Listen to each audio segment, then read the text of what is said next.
اما بعد فقد قال الله تبارك وتعالى كما ورد في سورة لقمان اعوذ بالله من الشيطان الرجيم بسم الله الرحمن الرحيم وَلَقَدْ آتَيْنَا لُقْمَانَ الْحِكْمَةَ أَنِ اشْكُرْ لِلَّهِ وَمَنْ يَشْكُرْ فَإِنَّمَا يَشْكُرُ لِنَفْسِهِ وَمَنْ كَفَرَ فَإِنَّ اللَّهَ غَنِيٌّ حَمِيدٌ وَإِذْ قَالَ لُقْمَانُ لِابْنِهِ وَهُوَ يَعِظُهُ يَا بُنَيَّ لَا تُشْرِكْ بِاللَّهِ إِنَّ الشِّرْكَ لَظُلْمٌ عَظِيمٌ إِلَى قَوْلِهِ يَا بُنَيَّ إِنَّهَا إِن تَكُ مِثْقَالَ حَبَّةٍ مِّنْ خَرْدَلٍ فَتَكُنْ فِي صَخْرَةٍ أَوْ فِي السَّمَاوَاتِ أَوْ فِي الْأَرْضِ يَأْتِ بِهَا اللَّهُ إِنَّ اللَّهَ لَطِيفٌ خَبِيرٌ یا بنی اقم الصلاة وأمر بالمعروف وانہ عن المنکر واصبر على ما أصابك ان ذلك من عزم الامور صدق اللہ العظیم رب اشرح لي صدری ویسر لي امری واحلل عقدۃ من لسانی یفقہوا قولی اللہم ربنا الہمنا رشدنا واعذنا من شرور انفسنا اللهم ارنا الحق حقا وارزقنا اتباعه وارنا الباطل باطلا وارزقنا اجتنابه اللهم وفقنا لما تحب وترضى وتقبل منا فإنك خير المتقبلين آمین یا رب العالمین۔ سورہ لقمان کے دوسرے رکوع کی کل 8 آیات ہیں۔ پہلے حصے کی جو 4 آیات ہیں نصف اول کی، ان میں سے صرف ایک آیت ہے کہ جو حضرت لقمان کی نصیحت پر مشتمل ہے جو انہوں نے اپنے بیٹے کو کی۔ باقی 3 آیات اللہ تعالیٰ کی طرف سے۔ پہلی آیت میں اللہ تعالیٰ نے انٹروڈیوس کرایا حضرت لقمان کو۔ ہم نے لقمان کو حکمت اور دانائی عطا کی تھی کہ کر شکر اللہ کا، اور جو کوئی شکر کرتا ہے وہ اپنے ہی بھلے کو کرتا ہے، اور جو کفران نعمت کی روش اختیار کرتا ہے تو اللہ تعالیٰ تو غنی ہے، اسے کسی کے شکر یا کسی کی طرف سے کسی بھی طرح کی حمد اور ستائش کی کوئی حاجت نہیں۔ اس کے بعد پھر وہ نصیحت آئی جو یوں کہیے کہ 100 نصیحتوں کی ایک نصیحت ہے۔ وَإِذْ قَالَ لُقْمَانُ لِابْنِهِ وَهُوَ يَعِظُهُ يَا بُنَيَّ لَا تُشْرِكْ بِاللَّهِ، اور یاد کرو جب کہ کہا تھا لقمان نے اپنے بیٹے سے جب کہ وہ اس سے نصیحت کر رہے تھے، اور یہ نصیحت جیسا کہ میں عرض کر چکا ہوں ان کے انتقال کے وقت کی ہے، وصیت کے انداز میں۔ اے میرے بچے، اللہ کے ساتھ کسی کو شریک مت ٹھہرائیو، ان الشرک لظلم عظیم، یقیناً شرک بہت بڑا ظلم ہے، بہت بڑی ناانصافی ہے۔ یہاں سے در حقیقت شکر کا جو ایک لازمی تقاضا ہے، ادائے حقوق، اگر کوئی آپ کے ساتھ کوئی بھلائی کر رہا ہے تو آپ بھی اس کے ساتھ بھلائی کرنی چاہیے۔ هل جزاء الاحسان الا الاحسان، قاعدہ ہے، کلیہ ہے، فطرت کی بدیہیات میں سے ہے۔ تو اسی میں سے ایک تقاضا نکلتا ہے کہ پھر اس کا ایک حق آپ پر قائم ہو جاتا ہے کہ جو حق آپ کو ادا کرنا ہے۔ تو اللہ تعالیٰ کے حقوق کو تو یوں کہیے کہ دریا کو کوزے میں بند کر دیا گیا ایک لفظ میں کہ اللہ کے ساتھ شرک نہ کیا جائے۔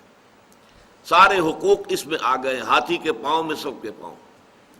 یہ جیسا کہ ہم عرض کر چکے ہیں، انشاءاللہ علیحدہ سے پورا ایک درس جو ہے اسی موضوع پر ہوگا، حقیقت و اقسام شرک۔ اس کے بعد ادائے حقوق کا تذکرہ جو آیا تو اس میں والدین کا حق، مخلوق میں سب سے بڑھ کر جو حقوق ہیں انسان پر وہ والدین کے ہیں۔ خالق اگرچہ اللہ ہے لیکن تخلیق میں ذریعہ والدین بنے ہیں۔ پروردگار پالنہار رزاق اللہ ہے، لیکن یہ کہ انسان تک اس کی یہ تمام رزاقیت جو ہے وہ پہنچتی ہے والدین کی کے ذریعے سے۔ بچپن کے اندر وہی در حقیقت ذریعہ بنتے ہیں اس کے پالنے اور پوسنے کا۔ لیکن اس میں یہ ہے کہ اگر والدین کا یہ حق کہ ان کے ساتھ حسن سلوک کیا جائے، اس سے آگے بڑھ کر اللہ تعالیٰ کے حق پر دسترازی کرے اور انسان کو مجبور کرے کہ وہ اللہ کے ساتھ شرک کرے، تو صاف کہہ دیا گیا ان کا کہنا، ان دونوں کا کہنا مت مانو، میری ہی طرف تم سب کو لوٹنا ہے، تمہیں بھی اور تمہارے والدین کو بھی۔ پھر وہاں سب کو معلوم ہو جائے گا کہ حقیقت حال کیا تھی۔ دنیا میں تمہیں ان کے ساتھ حسن سلوک تو ضرور کرنا چاہیے، لیکن یہ کہ اطاعت اور اتباع کا معاملہ در حقیقت والدین کے لیے نہیں ہے، بلکہ واتبع سبیل من اناب الی، پیروی کرو اس شخص کے راستے کی جس نے اپنا رخ میری طرف کر لیا۔ لہذا اس میں ہے در حقیقت دوسری ہدایت کے جو سامنے آ گئی۔ اب پھر حضرت لقمان کی نصائح کا سلسلہ شروع ہو رہا ہے۔ یہ پہلے نصف کی آخری آیت اور دوسرا نصف جو ہے اس کی چاروں آیات جو ہے مشتمل ہے حضرت لقمان کی نصائح پر۔ یا بنی انہا ان تک مثقال حبۃ من خردل فتکن فی صخرۃ او فی السماوات او فی الارض یأت بها اللہ ان اللہ لطیف خبیر۔ اے میرے بچے، اگر ہو وہ، اور وہ سے مراد کیا ہے؟ انہا، یہ ہا جو ہے یہاں پر یہ ضمیر قصہ ہے، اس کا کوئی مرجع لفظاً موجود نہیں ہے کہ کس شے کی طرف یہ ضمیر اشارہ کر رہی ہے، یہ گویا کہ خود ایک امپلائڈ ہے، معہود ہے، یعنی نیکی یا بدی، انسانی عمل، اگر ہو وہ ایک رائی کے دانے کے ہم وزن، انہا ان تکو مثقال حبۃ من خردل۔ اب ظاہر بات ہے کہ یہ جو تشبیہات دی جاتی ہیں تو یہ ہر زبان کے بولنے والے اپنے مشاہدے کے اعتبار سے تشبیہات اخذ کرتے ہیں۔ مثلا رائی کا دانہ بہت چھوٹی چیز ہے، تو جہاں کسی شے کے بارے میں کہنا وہ بہت چھوٹی چیز ہے تو اسی رائی کے دانے کے ساتھ جو ہے تشبیہ دی جائے گی۔ یا ایک اور ذریعہ تھا عرب میں، یہ جو کیڑیاں ہوتی ہیں چھوٹی چھوٹی، ان کے انڈوں سے جب بچے نکلتے ہیں وہ ایسے اتنے چھوٹے ہوتے ہیں کہ بمشکل دیکھے جا سکیں، دکھائی نہیں دیتے، ان کو ذر کہتے ہیں، اور اس ذر سے لفظ ذرہ بنا ہے۔ تو یہ لفظ جو آتا ہے سورۃ الزلزال میں، فَمَنْ يَعْمَلْ مِثْقَالَ ذَرَّةٍ خَيْرًا يَرَهُ وَمَنْ يَعْمَلْ مِثْقَالَ ذَرَّةٍ شَرًّا يَرَهُ۔ مثقال کا لفظ یہاں بھی آیا ہے وہاں بھی آیا ہے، ہم وزن ہونا۔ تو اگر نیکی یا بدی ذرے کے ہم وزن ہو یا رائی کے دانے کے ہم وزن ہو، فَتَكُنْ فِي صَخْرَةٍ، پھر خواہ وہ کسی چٹان میں ہو، کسی پہاڑ کی کوہ میں داخل ہو کر وہ عمل کیا گیا ہو، او فی السماوات، یا وہ آسمانوں میں ہو، فضا کی پہنائیوں میں یا خلا کی وسعتوں میں کہیں وہ عمل کیا گیا ہو، او فی الارض، یا زمین میں سرنگ لگا کر کئی گہرائی میں جا کر وہ کام کیا گیا ہو، یأت بہ اللہ، اللہ اسے لے آئے گا۔ لے آئے گا سے مراد کیا ہے؟ یعنی اللہ تعالیٰ اس کی جزا یا سزا دے گا، اس کا حساب کتاب ہوگا۔ اعمال انسانی جو ہے وہ ضائع ہونے والی شے نہیں۔ اب یہ دوسرا مسئلہ ہے حکمت کا جو یہاں زیر بحث آ رہا ہے۔ حکمت کے بارے میں جو پہلی نشست تھی اس رکوع کے بارے میں نے عرض کیا تھا، حکمت فطرت سلیمہ اور عقل سلیم کے امتزاج سے وجود میں آتی ہے۔ فطرت اپنی سلامتی پر برقرار ہو، کج نہ ہو گئی ہو، ٹیڑھی نہ ہو گئی ہو، پرورٹڈ نہ ہو گئی ہو، مسخ نہ ہو گئی ہو، اور عقل وہ بھی صحیح سمت میں سفر کر رہی ہو، عقل سلیم ہو، اس پر خواہشات کے پردے نہ پڑ گئے ہوں، شہوات نے کوئی پٹی نہ باندھ دی ہو، تعصب کی پٹی نہ بندھ گئی ہو، تو اب یہ فطرت سلیمہ اور عقل سلیم مل کر حکمت تک رسائی حاصل کریں گے۔ اب میں نے عرض کیا تھا کہ فطرت کا تقاضا کیا ہے؟ جذبہ شکر، تشکر، کہ اگر آپ کے ساتھ کوئی بھلائی کرے تو آپ کے دل میں اس کے لیے خاص قسم کا تشکر و امتنان کا جذبہ پیدا ہونا چاہیے۔ یہ فطرت ہے۔ نہیں ہوتا ہے تو اس کا مطلب ہے فطرت مسخ ہو گئی، فطرت کے سوتے خشک ہو گئے۔ آپ کو معلوم ہے کہ کنویں کے اندر پانی کے سوتے آتے ہیں، ادھر ادھر سے پانی آتا ہے، لیکن یہ کہ اگر سوتے ہی خشک ہو گئے ہوں تو پانی کہاں سے نکالیں گے آپ؟ تو فطرت کے سوتے خشک ہو گئے ہوں تو آدمی بے حس ہو جائے گا، ناشکرا ہوگا، اسے احساس ہی نہیں ہوگا کہ کسی نے اس کے ساتھ کوئی بھلائی کی ہے۔ فطرت اگر ہے تو شکر کا جذبہ لازماً پیدا ہوگا۔ اب عقل کا کام کیا ہے؟ وہ اپنے محسن حقیقی کو پہچانے، میرا اصل منعم کون ہے، اصل محسن کون ہے، میرا خالق کون ہے، میرا رب کون ہے۔ جیسے جیسے میں عرض کر چکا ہوں کہ انسان کے ذہن کا ارتقاء ہوتا ہے، اس کے شعور کا دائرہ وسیع ہوتا ہے، ابتدا میں وہ سمجھتا ہے میرے والدین ہی سب کچھ ہے، وہی پالتے پوستے ہیں، وہی میری تکلیف پر خود تڑپ اٹھتے ہیں، وہی میری ہر ضرورت پوری کرنے کے لیے ہر وقت تیار ہوتے ہیں، وہی مجھے ہر خطرے سے بچانے کے لیے ہر وقت آمادہ ہوتے ہیں۔ لہذا وہ جذبہ تشکر صرف ان کی ذات تک وہ مرکوز ہوتا ہے۔ پھر جیسے جیسے شعور کا دائرہ وسیع ہوتا ہے، کنبہ، قبیلہ، خاندان، ملک، قوم، پھر یہ پوری کائنات، یہ ہوائیں جو چل رہی ہیں اور یہ سورج کی جو تمازت اور حرارت ہے، ان سب سے ہماری فصلیں پکتی ہیں، بارشیں ہوتی ہیں۔ گویا کہ یہ ربوبیت کا ہمارا سب سے بڑا ذریعہ یہ ہے۔ یہی وجہ ہے کہ آپ کو معلوم ہے کہ پوری دنیا میں مشرکانہ نظام جہاں بھی رہے ہیں، سورج کو ایک بہت بڑے دیوتا کی صورت حاصل رہی ہے، اس کو حیثیت حاصل رہی ہے، سورج دیوتا۔ لیکن معلوم ہو گیا کہ ہماری تو ساری جو وجود ہے اس زمین میں بسنے والوں کا، اس کی ساری جو تقاضے ہیں وہ سورج کے ذریعے سے پورے ہوتے ہیں۔ اس کے بعد جیسا کہ میں نے عرض کیا تھا، ایک ابراہیمی چھلانگ اور ہے، وہ ابراہیمی چھلانگ جو سورہ انعام میں آئی ہے، انی وجہت وجہی للذی فطر السماوات والارض حنیفا وما انا من المشرکین۔ یہ ساری کائنات بھی جکڑی ہوئی ہے کسی ہستی کے قانون میں۔ وہ قانون کس نے بنایا ہے؟ وہ کوئی ایک ہستی ہے، بس میں نے اپنا رخ اس کی طرف کر لیا ہے۔ یہاں نتیجہ کیا نکلا؟ انشکر للہ، تمہارے شکر کا اب اصل مستحق کون ہے؟ اللہ ہے۔ اب آگے چلیے، ایک دوسری شے جو فطرت کے اندر مضمر ہے وہ یہ ہے کہ نیکی نیکی ہے، بدی بدی ہے۔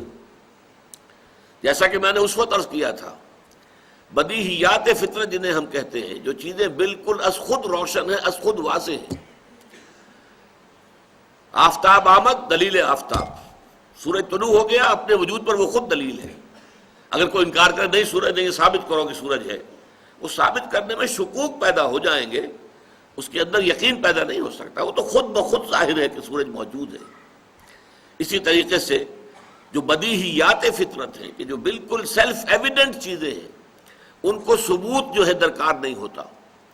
اس کی طرح کی ایک شے یہ ہے کہ فطرت انسانی کے اندر یہ مورل لا یہ موجود ہے۔ آپ کے علم میں ہوگا کہ ایک بہت بڑی کتاب لکھی گئی تھی، کانٹ نے لکھی تھی، کرٹیک آف پیور ریزن، اور اس نے ثابت کیا تھا کہ اللہ کے وجود کے لیے، خدا کے وجود کے لیے کوئی منطقی دلیل وہ موجود نہیں ہے۔ جو دلیل بھی دی جاتی ہے اسے منطق ہی کاٹ دیتی ہے۔ ان الحدید بالحدید یفلح، لیکن اس نے پھر بعد میں ایک اور کتاب لکھی۔ اب یہ بھی ہو سکتا ہے کہ وہ ماحول کے دباؤ کے تحت لکھی ہو کہ اس کے خلاف بڑے جذبات وہ پیدا ہو گئے کہ خدا کا تو اس نے انکار کر دیا گویا کہ۔ پھر اس نے لکھا ہے کرٹیک آف پریکٹیکل ریزن، اور کہا کہ پریکٹیکل زندگی کا جو ہمارا حصہ ہے عملی، اس کے لیے خدا کا ماننا ناگزیر ہے، لازمن ہے، اس لیے کہ مورل لا ودن، ہمارے اندر مورل لا وہ موجود ہے۔ The starry heavens above and the moral laws within, ہمارے سروں کے اوپر یہ جو ستاروں بھرا آسمان ہے، یہ اللہ کے وجود پر شاہد ہے۔ منطق سے ثابت نہیں ہوتا اللہ، لیکن اللہ تعالیٰ ان آیات کے حوالے سے ثابت ہوتا ہے۔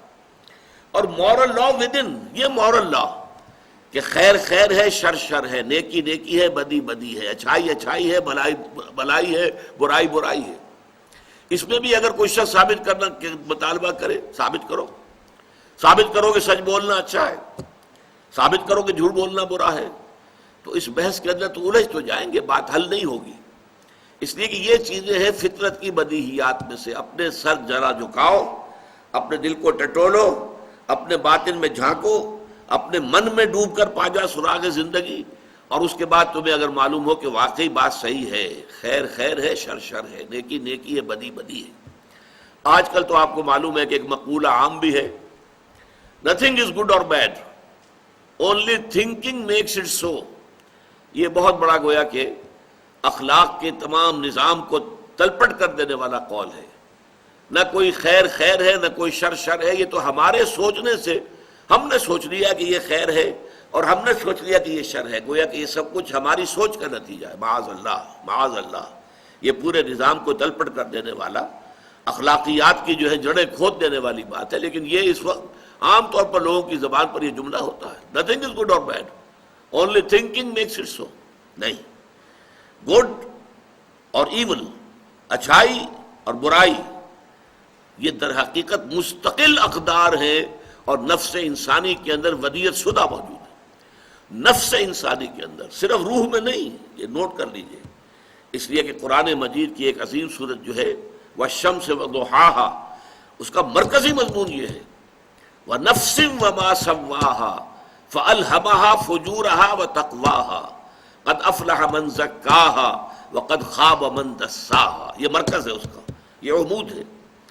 شاہد ہے وہ نفس، یا قسم ہے اس نفس کی، اور جو اللہ نے اس کو بنایا، سنوارا، تصفیہ کیا، اسے درست کیا، نک سکھ سے درست کیا، اور پھر اس میں الہامی طور پر فجور اور تقوی کا علم کہ یہ بات اچھی ہے، یہ بری ہے، یہ تقوی کی بات ہے اور یہ فجور اور فسوق کی بات ہے. یہ ہم نے الہامی طور پر ودیعت کر دیا. اچھا، پہلی بات تو یہ ہو گئی، یہ تو ہے فطرت کی بات. اب عقل کی بات آتی ہے. اس میں عقل جو ہے وہ یہ دیکھتی ہے اس کائنات کے اندر اپنے مشاہدے کی بنیاد پر اس پوری کائنات میں کوئی شے بیکار، بے مقصد، بے نتیجہ نہیں ہے. گھاس کے ایک تنکوں کے بھی آپ نہیں کہہ سکتے کہ یہ بیکار ہے. ہر شے کا اپنا ایک فنکشن ہے. یہ کیڑیاں جو ہیں یہ بھی کوئی فنکشن جو ہے وہ پورا کر رہی ہیں. ہر شے، ہر مخلوق، چھوٹی بڑی، ہر شے کا کوئی نہ کوئی جو ہے نتیجہ ہے، نتیجہ خیز ہے. کار عبث یہاں نہیں ہے. ربنا ما خلقت ھذا باطلا، پروردگار تو نے یہ سب کچھ بیکار پیدا نہیں کیا ہے. افحسبتم انما خلقناکم عبثا وانکم الینا لا ترجعون، کیا تم نے سمجھا کہ ہم نے تمہیں عبث پیدا کیا، بیکار پیدا کیا؟ نہیں. جب کائنات میں کوئی شے بیکار نہیں تو یہ نیکی اور بدی کا جو سلسلہ ہمارے اندر موجود ہے اس کا نتیجہ ہمیں اس دنیا میں نکلتا نظر نہیں آتا. نیکوکاروں کے لیے بس اوقات تکالیف ہیں، مصائب ہیں، مشکلات ہیں. سچ بولیے، ہو سکتا ہے کہ آپ کو جیل جانا پڑے، اور جھوٹ بولے تو آپ اس جیل جانے سے بچ سکتے ہیں. آپ اگر کوئی کلمہ خیر کہتے ہیں ہو سکتا ہے ریزنٹمنٹ ہو، شدید جو ہے آپ کے خلاف رد عمل آئے. اگر کسی کو کسی بات پر ٹوک دیتے ہیں، غلط بات پر، تو پھر تو یہ ہے کہ اپنی عزت بچا کر وہاں سے جانا شاید مشکل ہو جائے.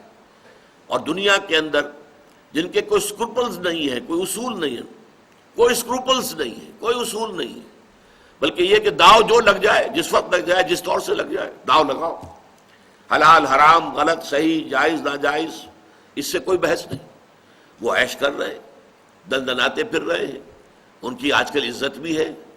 جانتے بھی ہیں کہ ان صاحب کے پاس جو رقم آئی ہے یہ سب کی سب سمگلنگ کی ہے، یا ان کے پاس جو دولت نظر آ رہی ہے یہ سب ہیروئن کی ٹریڈ کی ہے. لیکن پھر بھی عزت انہی کی ہے، سلام انہی کو کیا جاتا ہے. نیکوکاروں کے لیے یہاں پر 2 وقت کی سوکھی روٹی مشکل ہے. لہذا معلوم ہوا کہ اس اعتبار سے، مورل لا کے اعتبار سے یہ دنیا نامکمل ہے. فزیکل لا کے اعتبار سے یہ مکمل ہے. آپ سنکھیا کھائیں گے مر جائیں گے، لیکن آپ کسی یتیم کا مال ہڑپ کر جائیں گے کچھ بھی نہیں ہوگا. معلوم ہوا مورل لا یہاں افیکٹو نہیں ہے، نتیجہ خیز نہیں ہے، اس کے نتائج نہیں نکل رہے. حالانکہ عقل کا تقاضا یہ ہے کہ گندم از گندم بے رویت، جو سے جو، گندم سے گندم پیدا ہونی چاہیے، جو سے جو پیدا ہونی چاہیے. یہ کیسے ہو گیا کہ بھلوں کے لیے تکالیف اور مصائب، مصیبتیں، اور جو کسی بھی اخلاقی اصول کے پابند نہیں ان کے لیے عیش آرام، ان کے لیے دنیا میں عزت، وقار، سربلندی. یہ کیوں ہے؟ یہ کیسے ہے ایسا؟ واقعہ یہی ہے. لہذا کوئی اور دنیا ہونی چاہیے جس میں اس مورل لا کے تقاضے پورے ہوں.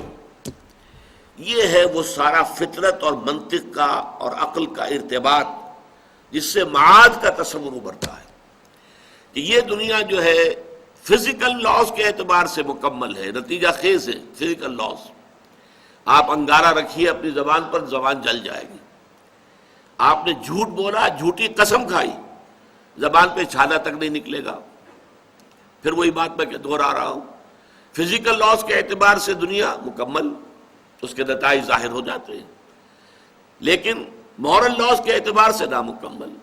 لہذا کوئی اور عالم ایسا ہونا چاہیے کہ وہ اللہ کہ جو عادل ہے، قائم بالقسط ہے، جو انصاف کرنے والا ہے، وہ در حقیقت پھر ہر ایک کو جو اس کا حق ہے حق بحقدار رسید والا معاملہ کرے، نیکوکاروں کو وہاں پر بدلہ ملے، ان کے لیے خلعتیں ہیں اور ان کو جنتوں کے اندر رکھا جائے.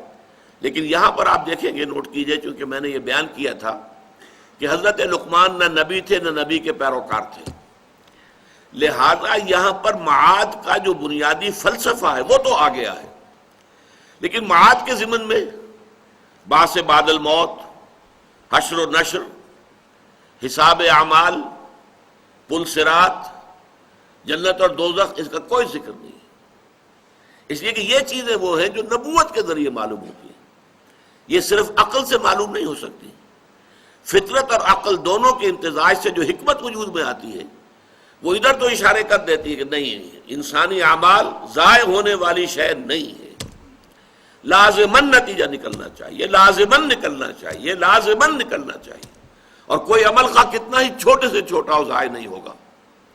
یا بنی انہا ان تکو مثقال حبۃ من خردل، اے میرے بچے، خواہ نیکی اور بدی وہ ہو ایک رائی کے دانے کے ہم وزن، فتکن فی صخرۃ او فی السماوات او فی الارض، پھر وہ کسی چٹان کے اندر وہ عمل کیا گیا ہو، یا کہیں آسمانوں میں، کہیں فضاؤں میں، خلا کی پہنائیوں میں اور وسعتوں میں کیا گیا ہو، اور یا یہ کہ زمین کے پیٹ میں گھس کر کیا گیا ہو، اللہ اسے لے آئے گا. ان اللہ لطیف خبیر، یقیناً اللہ لطیف ہے، نہایت باریک بین ہے، اس کی نگاہ سے کوئی شے چھپی ہوئی نہیں ہے، وہ باخبر ہے، ہر شے کا جاننے والا ہے. یہ ہے حکمت لقمانی کا دوسرا اہم حصہ. پہلا انشکر للہ، اور اللہ تعالیٰ کی شکر کا تقاضا کیا ہے؟ لا تشرک باللہ، اللہ کے ساتھ شرک مت کرنا، ان الشرک لظلم عظیم. وہ بھی فطرت انسانی اور عقل سلیم، ان دو کے امتزاج سے وجود میں آنے والے نتائج تھے. اسی طرح اب یہ معاد کا اجمالی تصور، یہ تفصیلی نقشہ نہیں ہے، جیسا کہ میں نے بارہا آپ کو سنایا حضور کا ایک خطبہ. اب حضور ایک نبی کی حیثیت سے خطبہ دے رہے ہیں.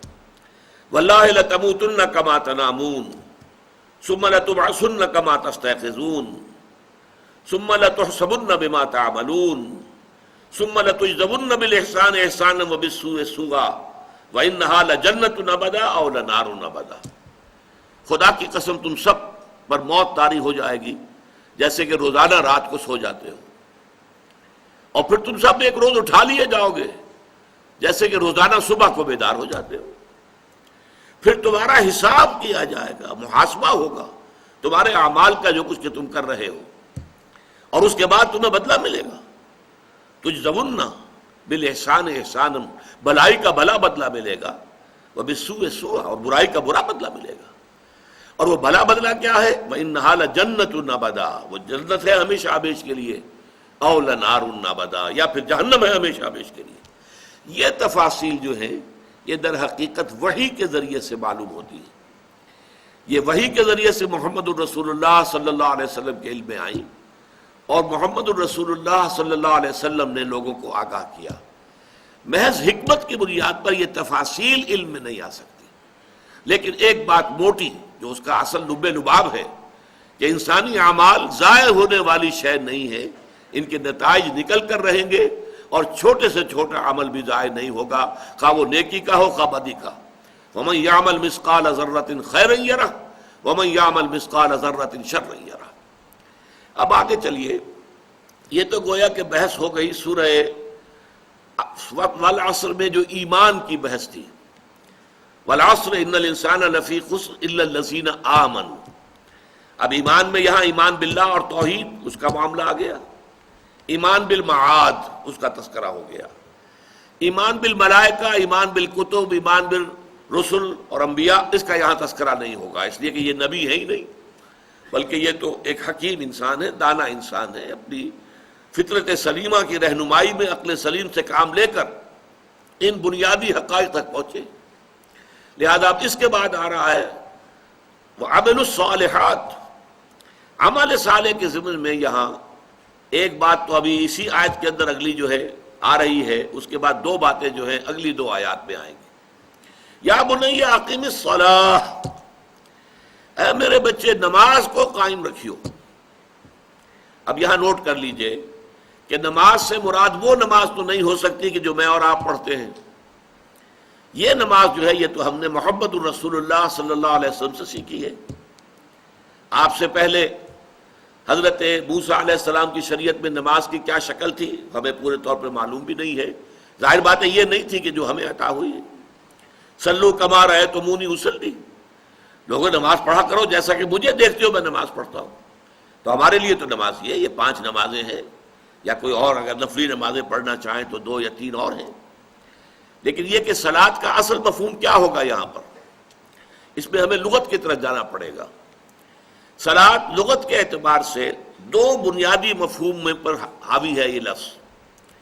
ایک ایقاد النار، آگ جلانا، حرارت پیدا کرنا، اسی سے لفظ بنا ہے اصطلاح توئے کے ساتھ۔ ویسے باب افتعال ہے لیکن صاد کی مناسبت سے تا جو ہے وہ طا میں بدل گیا ہے، اصطلاح تاپنا۔ یہ آپ کو معلوم ہے کہ سورۃ النمل میں بھی اور سورۃ القصص میں بھی آیا ہے کہ حضرت موسیٰ علیہ السلام جب واپس آ رہے تھے مدین سے مصر کی طرف، تو راستے میں آپ نے دیکھا کہ آگ ہے کہیں نظر آ رہی ہے، اور وہ رات بڑی سرد تھی بہت اور تاریکی تھی، اور وہ کہیں بھٹک بھی گئے تھے، راستہ بھول گئے تھے۔ تو انہوں نے اپنے اہل خانہ سے کہا، اہلیہ بھی تھی، 4 بچے بھی ساتھ تھے، ان کو لے کر جا رہے تھے واپس، کہ آپ یہاں رکیے، مجھے آگ نظر آئی ہے، انی آنست نارا لعلی آتوکم بہا بخبر او قبس، ہو سکتا ہے کہ میں تمہارے لیے وہاں سے کوئی انگارہ لے آؤں، کوئی چنگاری لے آؤں، لعلکم تسقلون، تاکہ تم تاپ سکو، حرارت حاصل کر سکو۔ تو ایقاد النار، آگ جلانا تاکہ حرارت حاصل کی جا سکے، گرمی حاصل کی جا سکے، یہ ایک بنیادی مفہوم ہے صلاح کا۔ دوسرا مفہوم ہے جس پر کہ اجماع ہے اہل لغت کا، کہ صلاح کا لفظ آتا ہے دعا کے لیے، دعا اور مناجات اور تبریک اور تمجید، ان دونوں میں رشتہ کیا ہے کہ دعا کے ذریعے سے، اس لیے کہ صلاۃ ہماری جو ہے اس میں آپ کو معلوم ہے کہ اصل اس کا مرکزی جو جز ہے، بلکہ کئی جزء لا یلفق ہے، وہ سورہ فاتحہ ہے۔ وہ کیا ہے؟ دعا ہے۔ لا صلاۃ لمن لم یقرأ بفاتحۃ الکتاب، حضور نے فرمایا جس شخص نے سورہ فاتحہ کی تلاوت نہیں کی اس کی کوئی نماز نہیں ہوئی۔ یہ دوسرا مسئلہ ہے اختلافی، کہ جب آپ امام کے پیچھے نماز پڑھ رہے ہیں تو آیا آپ کو بھی پڑھنی چاہیے یا نہیں سورہ فاتحہ، یا امام کی قرأت ہی وہ آپ کے لیے بھی کفایت کر جائے گی؟ اس میں مختلف آراء ہیں، لیکن وہ ہمارا اس وقت کا موضوع نہیں ہے۔ لیکن یہ سب کے نزدیک طے شدہ ہے، متفق علیہ ہے، کہ نماز کا جزو لا ینفق سورہ فاتحہ ہے۔ بلکہ ایک حدیث قدسی میں تو کہا گیا ہے کہ یہی اصل نماز ہے۔ حضرت ابو ہریرہ سے مسلم شریف میں روایت ہے کہ اللہ تعالیٰ فرماتے ہیں، قسمت الصلاۃ بینی و عبدی نصفین، میں نے صلاۃ کو اپنے اور اپنے بندے کے درمیان آدھا آدھا تقسیم کر لیا ہے۔ اور اس کے بعد تفصیل آتی ہے، بندہ جب کہتا ہے الحمدللہ رب العالمین، اللہ فرماتے ہیں کہ میرے بندے نے میری ثنا کی، اثنا علیہ عبدی، اور جب بندہ کہتا ہے الرحمن الرحیم مجدنی عبدی، میرے بندے نے میری بزرگی بیان کی، اس طریقے سے گویا کہ ہر ٹکڑے کے ساتھ جواب آتا ہے۔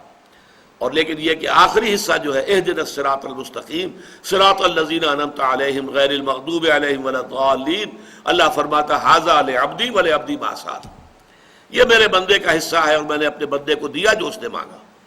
تو قسمت الصلاۃ بینی و بین عبدی نصفین میں پھر پوری شرح جو ہے وہ سورہ فاتحہ کی، اور سورہ فاتحہ دعا ہے۔ تو صلاۃ کے یہ 2 مفہوم ہیں، ان کے درمیان ربط کیا ہے اس کو سمجھنا چاہیے۔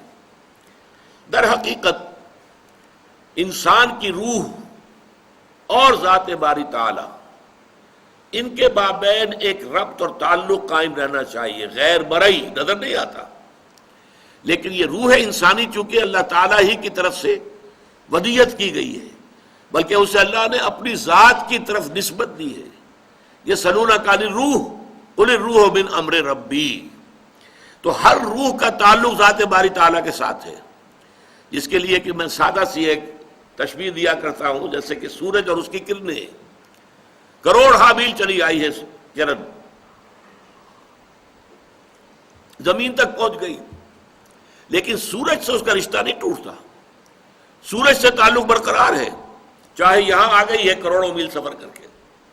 اسی طریقے سے روح انسانی کا تعلق جو ہے ذات باری تعالی کے ساتھ ہے، البتہ غفلت کی وجہ سے یوں سمجھیے کہ یہ تعلق ٹھنڈا پڑ جاتا ہے، اس کے اندر وہ حرارت نہیں رہتی، وہ گرم جوشی نہیں رہتی، وہ محبت اور عشق خداوندی کی گرمی جو ہونی چاہیے۔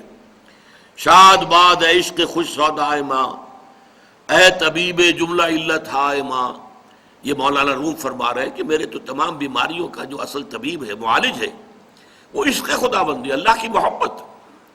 اور علامہ اقبال نے بھی بہت خوب کہا ہے کہ عقل و دل و نگاہ کا مرشد اولی ہے عشق، عشق نہ ہو تو شرع و دین بت قدئے تصورات۔ یہ تمام جو ہے روح جو ہے وہ اللہ کی محبت ہے، جس کو کہا گیا ہے کہ والذین آمنوا اشد حبا للہ، وہ لوگ جو واقعتاً صاحب ایمان ہوتے ہیں وہ شدید ترین محبت کرتے ہیں اللہ تعالیٰ کی ذات کے ساتھ۔ یہ محبت کا رشتہ جب تک استوار نہ ہو، یہ اس میں حرارت موجود نہ ہو، تو چاہے انسان نماز بھی پڑھ رہا ہے، سب کچھ کر رہا ہے، لیکن یہ رسومات بن کر رہ جاتی۔ نماز و روزہ و قربانی و حج یہ سب باقی ہے، تو باقی نہیں ہے۔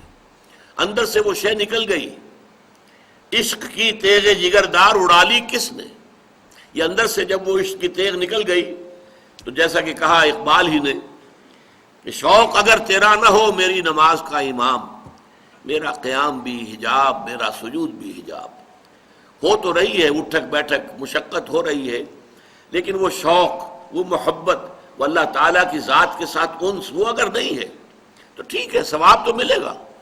آپ نے محنت کی ہے، آپ نے وقت نکالا ہے، آپ نے اس کے لیے جو ہے اپنی مصروفیات کو پیچھے ڈال کر اور آپ نے نماز کے لیے حاضری دی ہے، مسجد میں آئے تو ثواب ملے گا، لیکن وہ نماز کی اصل روح نہیں ہے۔ تو یہاں جو کہہ رہے ہیں حضرت لقمان اپنے بیٹے سے کہ اللہ کو پہچان لینا کافی نہیں ہے، اللہ کے ساتھ ایک مسلسل، اب جس کے لیے میں لفظ استعمال کر رہا ہوں ہاٹ لائن جو آج کل استعمال ہوتی ہے، جب تک ایک ہاٹ لائن برقرار نہیں رہے گی، اسی لیے وہ حرارت کے لیے لفظ آیا صلاۃ۔ صلاۃ وہ ہے در حقیقت جو اپنی روح کے اعتبار سے بندے اور رب کے درمیان ایک ہاٹ لائن کا، یعنی ایک کام کرنے والی شے ہے۔ اسی لیے فرمایا گیا صلاۃ و معراج المومنین، یہ نماز جو ہے اہل ایمان کے لیے معراج کے حق میں ہے، معراج کے درجے میں ہے۔ معراج میں مکالمہ ہوا تھا اور یہی مکالمہ نماز میں ہوتا ہے، میں ابھی آپ کو سنا چکا ہوں۔ بندہ کہتا ہے الحمدللہ رب العالمین، اللہ فرماتا ہے حمدنی عبدی، میرے بندے نے میری حمد کی۔ بندہ کہتا ہے الرحمن الرحیم، اللہ فرماتے مجدنی عبدی، میرے بندے نے میری بزرگی بیان کی۔ بندہ کہتا ہے مالک یوم الدین، اللہ فرماتے اثنا علی عبدی، میرے بندے نے میری ثنا کی۔ پھر بندہ کہتا ہے ایاک نعبد و ایاک نستعین، تو اللہ فرماتا ھذا ما بینی و بین عبدی، یہ ایک معاہدہ ہے میرے اور میرے بندے کے درمیان، بھلے عبدی ما سال، بندہ کہہ رہا ہے میں تیری ہی بندگی کروں گا اور کرتا رہوں گا، اور میں تجھ ہی سے مدد مانگتا ہوں اور مانگتا رہوں گا۔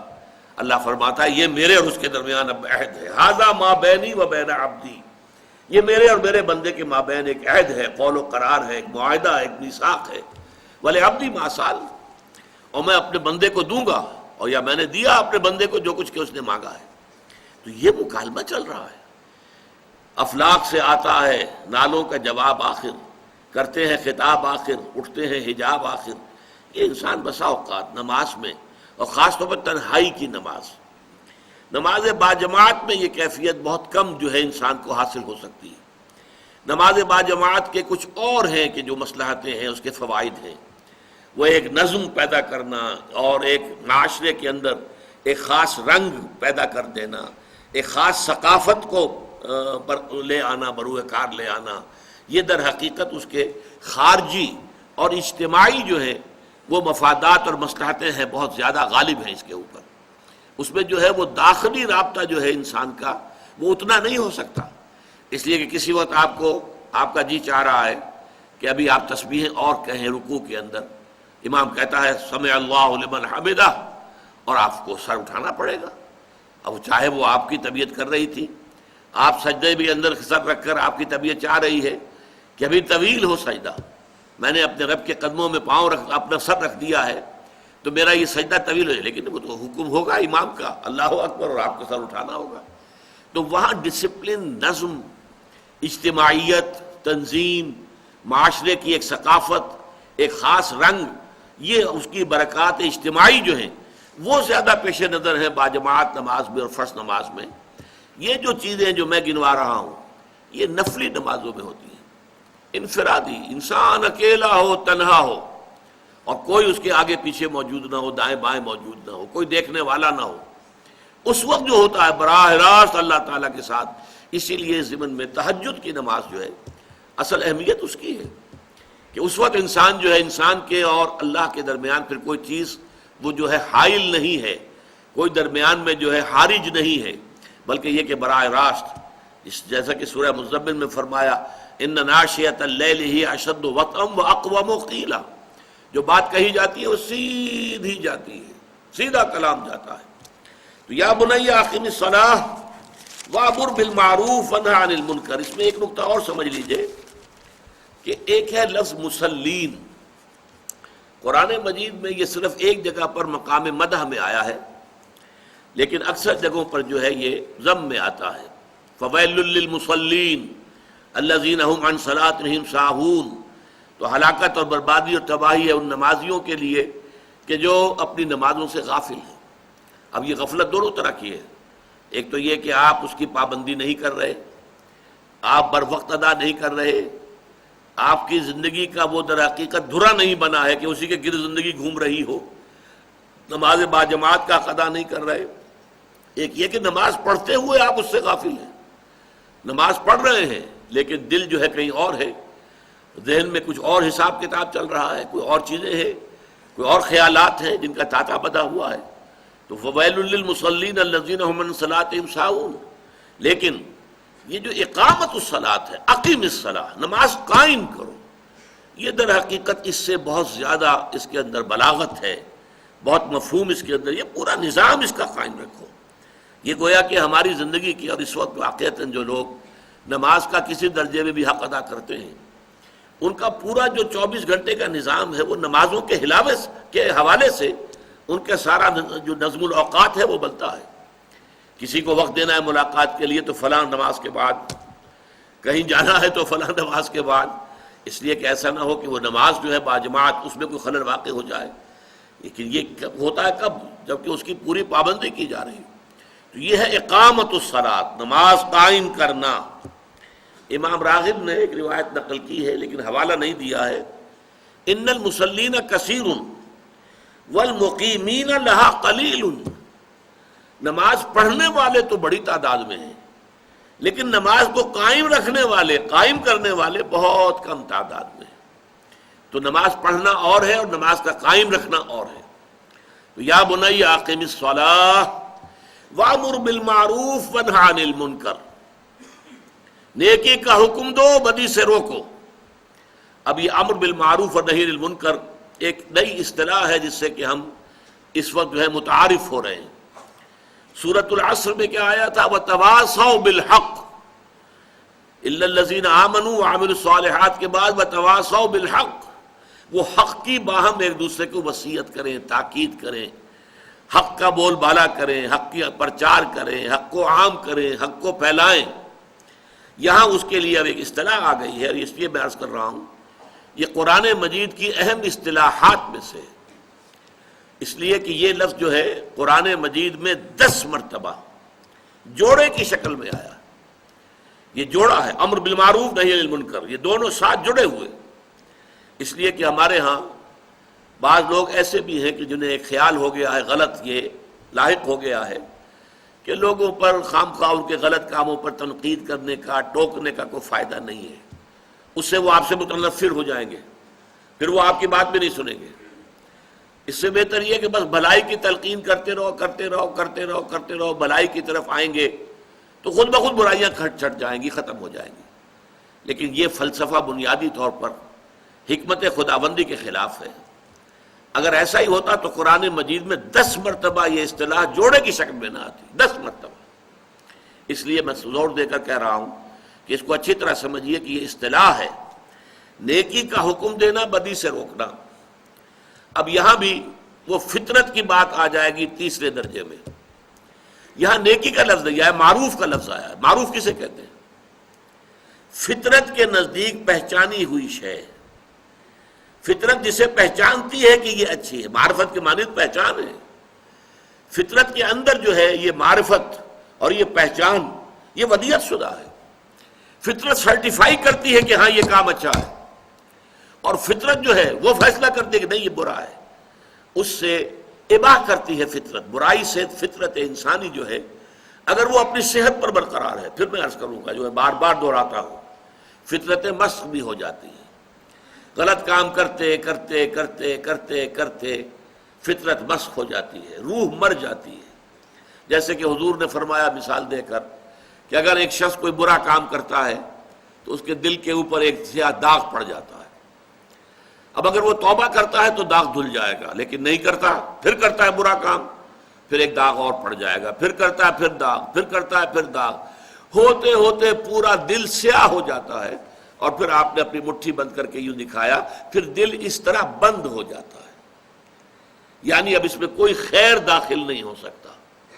اور اسی پر پھر ہوتا ہے جیسے تھیلی کو بند کرنے کے بعد مہر لگائی جاتی ہے، خط کو بند کرنے کے بعد اس کے اوپر مہر لگائی جاتی ہے، ایسے ہی ختم اللہ علی قلوبہم وعلی سمعہم وعلی ابصارہم غشاوہ، اس کے بعد دلوں کے اوپر مہر کر دی جاتی ہے۔ تو یہ کیفیت جو ہے یہ ہے فطرت کے مسخ ہو جانے کا وہ مرحلہ کہ جس میں اب فطرت مسخ ہو گئی، ضمیر مر گیا، روح مردہ ہو گئی۔ لیکن اس سے پہلے پہلے جب تک کہ ضمیر زندہ ہے، روح میں ابھی زندگی ہے، اے دل زندہ تو نہ مر جائے، مجھے یہ ڈر ہے دل زندہ تو نہ مر جائے، کہ زندگانی عبارت ہے تیرے جینے سے۔ تو دل جب تک زندہ ہے اور جب تک کہ انسان کا ضمیر جو ہے وہ برقرار ہے تو وہ پہچانتا ہے کہ ہاں یہ اچھی شے ہے۔ اس پہچان کے لفظ کو معروف، پہچانی شے، جانی پہچانی شے۔ اچھا اس میں بھی دیکھیے ایک بڑی پیاری حدیث ہے، حضور نے فرمایا الاسم ما حاک فی صدرک وکرہت ان یطلع علیہ، گناہ یہ ہے کہ جس پر تمہارے دل میں خلجان پیدا ہو جائے کہ یہ میں نے کیا کر دیا، یہ تو مجھے نہیں کرنا چاہیے تھا۔ ما حاک فی صدرک، تمہارے دل کا اطمینان جو ہے وہ منتشر ہو جائے، اس میں بے چینی پیدا ہو جائے، خلجان پیدا ہو جائے۔ وَكَرِهْتَ أَن يُطَّلَعَ عَلَيْهِ، اور تم اسے ناپسند کرو کہ لوگوں کے علم میں آئے کہ اس نے یہ کام کیا ہے۔ اب یہ گویا کہ دونوں اعتبارات سے، انفرادی سطح پر بھی فطرت انسانی جو ہے وہی طے کرے گی کہ کیا اچھائی ہے کیا برائی ہے۔ جو اس کی جانی پہچانی شے ہے وہ معروف ہے، اور جو جس سے وہ ابا کرتی ہے، جس سے انکار کرتی ہے نہیں یہ ٹھیک کام نہیں ہے، برا کام ہے، وہ منکر ہے۔ اور اجتماعی سطح پر بھی ایک معاشرہ جو صحیح بنیادوں پر استوار ہو چکا ہو، اس معاشرے میں آپ کو یہ شکل نظر آئے گی کہ معاشرے کے اندر نیکی کا ایک تصور قائم ہوگا، اور آپ نہیں چاہیں گے اگر آپ سے کوئی غلط کوئی حرکت سرزد ہو گئی ہے تو آپ چاہیں گے لوگوں کی نگاہ میں نہ آئے، کیونکہ لوگوں کا فیصلہ بحیثیت مجموعی درست ہوگا اس کے بارے میں۔ تو گویا کہ یہ ووٹ آف کانفیڈنس ہے in the human nature as well as human society. انسانی معاشرہ بھی صحیح حکم لگاتا ہے، خیر کو خیر اور شر کو شر کہتا ہے۔ وَكَرِهْتَ أَن يُطَّلَعَ عَلَيْهِ، یہ موضوع انشاءاللہ اگلے نشست میں جاری رہے گا۔ بارک اللہ لی ولکم فی القرآن العظیم ونفعنی وإیاکم بالآیات والذکر الحکیم۔